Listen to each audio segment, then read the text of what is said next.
প্রথমে আমি শুরু করি হচ্ছে অ্যাপাচি RTR 4V, ঠিক আছে, এই বাইকটা নিয়ে। তো এই 4V বাইকটা তো বাংলাদেশে অনেক পপুলার একটা বাইক।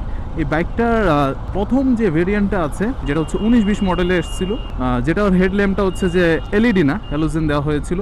ওই বাইকটাতে হচ্ছে একটা সমস্যা ছিল, সব থেকে যে মেজর সমস্যা সেটা হচ্ছে সাইলেন্সার পাইপটা ফেটে যাওয়া বা ওই চেম্বারটা ফেটে যাওয়ার একটা ইস্যু ছিল, যেটা আমি যখন টিভিএস অ্যাপাচি RTR 4Vটা ব্যবহার করছিলাম তখন হচ্ছে এই জিনিসটা ফেস করেছি। বাইকের যে সাইলেন্সারের যে ভেন পাইপটা থাকে, ওই ভেন পাইপটার মধ্যে কিন্তু আরেকটা ছোট চিকন একটা পাইপ থাকে, ওই পাইপটা হচ্ছে ফেটে যায়, যার কারণে হচ্ছে একটা বাজে নয়েজ হতে থাকে। তো এটা হচ্ছে যে ওই বাইকের সমস্যা। সো 4V হচ্ছে একটা ওয়ারেন্টি দিত তখন, ওয়ারেন্টি বলতে গ্যারান্টি বলা চলে, যে 1 বছরের মধ্যে বা 1-1.5 বছরের মধ্যে হচ্ছে এরকম সামথিং একটা টাইম পিরিয়ড ছিল, আমার ঠিক এক্সাক্ট খেয়াল নেই, তবে 1 বছর হবে অবশ্যই। তো ওই 1 বছরের মধ্যে হচ্ছে যদি কোনো কারণে ওই ইস্যুটা যে বাইকে দেখা গিয়েছে, ওই বাইকে হচ্ছে এটা চেঞ্জ করে দিয়েছিল।